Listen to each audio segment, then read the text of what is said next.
van a seguir en este momento de la historia del desarrollo agropecuario creyendo que el problema de los productores o de la producción es un problema de productores. Por esto mismo, porque la gente yo no voy a pedirle a un productor que me haga un análisis detallado de las variables financieras de un proyecto, pero va a ser determinante para que ese proyecto tenga éxito. Pero siguen enfrentando a una situación que nunca va a superar. Por eso a nivel nacional, que se controle a nivel regional, que tenga participación, que incluya en el nombramiento de los ingenieros, de los funcionarios, de las políticas, de las leyes. O sea, pero algo tiene que ser vía ley, no puede ser lo que tenemos no funciona. Yo, o al menos yo hace días de ver y revisar y cuando hablamos de reestructurar es como pretender mantener el muerto vivo en nuestras manos, se nos va a podrir. O sea, no sé si eso nos va a funcionar. Si reestructurar, si el concepto de reestructurar o es desechar y crear una nueva ley. ¿Me explico? Esa es mi posición. Nosotros definimos que este foro iba a ser un foro que iba a darle insumos a los sectores aquí representados para ir a una negociación con el gobierno, y eso tiene que ser cierto en el corto plazo. Entonces nosotros, si no denunciamos que eso es una complicidad y eso es un acto irresponsable de nuestros gobernantes, nosotros somos cómplices. Es así. La incidencia inmediata política nace a partir del documento que aquí ya se está haciendo, que tendrá que ser transformado en un proyecto de ley que se presenta ante la Asamblea Legislativa para que lo rechacen, que sea lo más posible, o para que lo aprueben, que lo veo muy difícil, pero ahí comienza una batalla política. Incluso a sabiendas de que si es rechazado, de eso se le podrá reclamar a los partidos que lo rechazaron en las próximas elecciones y en los años venideros. Y si la cosa alimentaria se sigue poniendo tan grave como ya está y empeorando, hoy venía la noticia de que los alimentos subieron un 24%, los de la canasta básica. Eso significa hambre para mucha gente, así de claro. Entonces, 24% si lo hacemos para el año pasado, pero este año va a ser mucho más. Por eso, terrible. Entonces ahí hay un argumento político, pero para eso tendrá que estar lista esa ley. Principalmente estamos enfocados a hacer, a darles insumos a las familias campesinas y a los pueblos indígenas para que ellos sean parte de la solución del problema de la crisis alimentaria y no parte del problema. Y me decía, vieran qué problema tenemos con la quinocloa.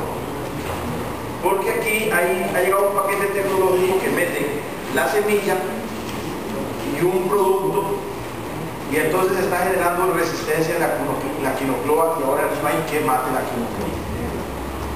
Y es porque el paquete que están aplicando es un paquete que es semilla resistente que vende Monsanto en el país ya.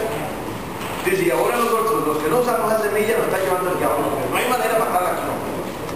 El paquete de leyes que implica el TLC, que son de difícil aplicación para resolver la crisis alimentaria.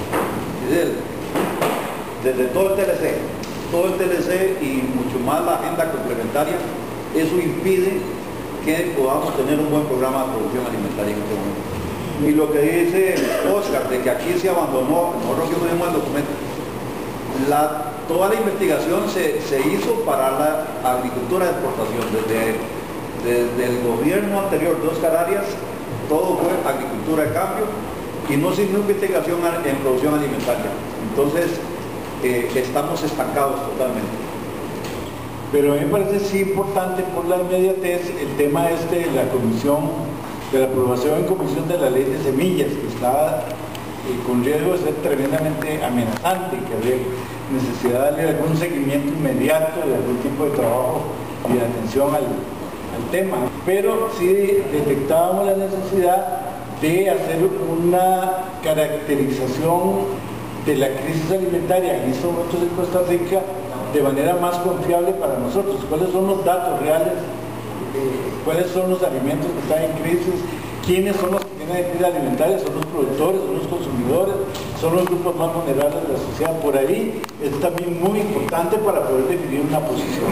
Se parte obviamente de que se requiere una demanda de inversión y de definición como objetivo estratégico de una política de apoyo al sector agropecuario para enfrentar estos problemas. En el tema de costos de producción, trabajamos básicamente tres tipos de costos de producción. Uno, lo que tiene que ver con insumos, y ahí la lógica fue disminuir los costos de producción, ¿verdad?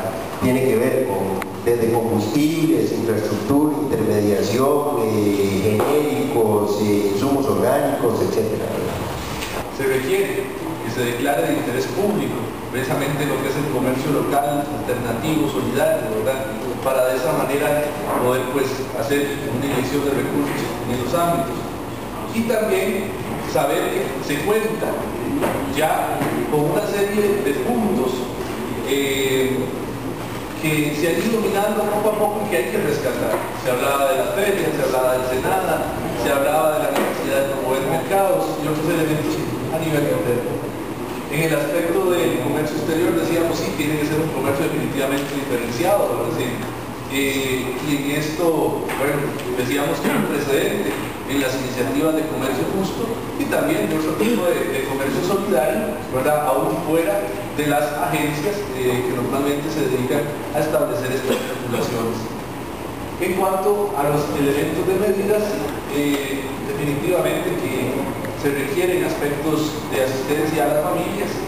Se planteaba que muchos de estos elementos de brindar ayuda a los más necesitados van también en la lógica de establecer iniciativas productivas con ellos. Bueno, pues curiosamente un aspecto que señalaba muy importante era que estas iniciativas productivas que se desarrollan con las familias pues tengan un asidero dentro del mercado local.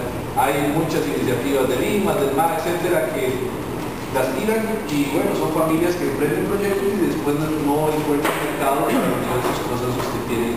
Uno era fortalecimiento organizativo social que podríamos decir miraba hacia afuera, es decir, a las organizaciones en relación con el papel del Estado hacia ellas.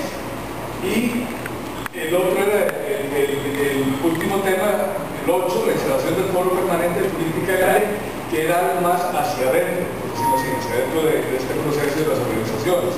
En un proceso como estos, no a todos se puede agradar, es decir, que algunos puedan pensar esto va muy lento, hay que meterle más metralla, hay que, bueno, yo creo que cuando estamos construyendo un proceso de estos, lógicamente la divergencia de opiniones puede enriquecer todo el proceso.